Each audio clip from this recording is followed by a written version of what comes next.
Hello, everyone.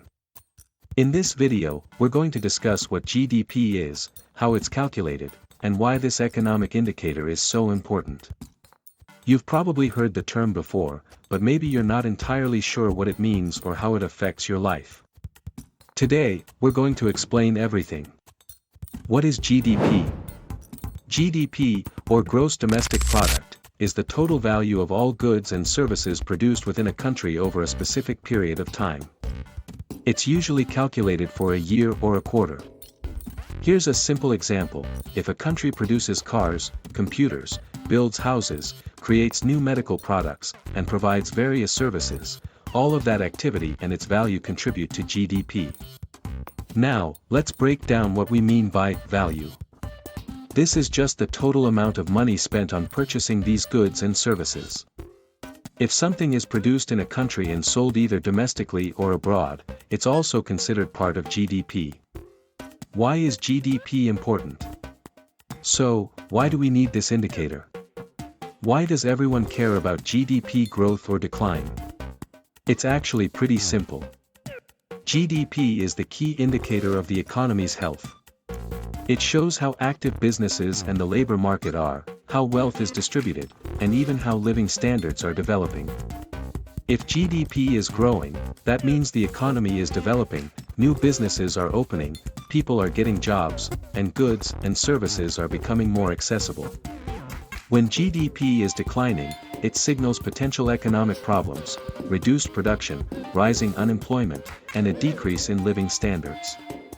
How is GDP calculated? There are several methods for calculating GDP. Let's briefly go over them. The production method. Here, GDP is calculated as the sum of the value added by all goods and services produced in the country. This method looks at everything that's produced in the economy, excluding what's imported. The income method. In this case, GDP is calculated based on the incomes received by producers. This includes wages, company profits, taxes on production, and other economic incomes. The expenditure method. Essentially, this method sums up all the spending on final goods and services. It looks at how much consumers spend, how much companies invest, how much the government spends, and finally, the difference between exports and imports. In theory, all these methods should give the same result because they're all evaluating the same economic processes from different angles. How does GDP affect our lives? GDP is heavily influenced by how much people earn and how much they spend. The higher consumer demand is, the higher GDP will be. The more investment in the economy, the faster GDP grows. Countries with high GDP usually have better conditions for business, higher wages, better social services, and improved infrastructure. When GDP grows, it's a sign that the economy is healthy. But it's important to remember that GDP growth doesn't always mean everyone benefits. For example, if GDP is growing due to a huge income disparity between the rich and the poor, improvements might only affect a small group of people, and most people might not feel much change. Who uses GDP and how is it analyzed? GDP is not just about numbers for economists. It's important for governments because it helps them make decisions about tax policies, economic regulation, and social welfare. It's also crucial for investors, who use it to assess which countries are worth investing in. GDP is also used for comparing countries by their development levels and quality of life.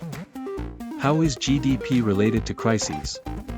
During periods of economic crises, GDP usually drops. For example, during the 2008 financial crisis or the COVID-19 pandemic, the economic downturn was quite significant. However, after a crisis, countries often work to revive the economy, and GDP begins to grow again. So, we've learned what GDP is and why it's such an important indicator. It helps us understand how the economy works, how business grows or shrinks, and how all of this affects our daily lives. Thanks for watching the video. If you liked it, give it a thumbs up and subscribe to the channel so you don't miss new videos. Feel free to leave questions and comments below, we're always happy to discuss. See you next time.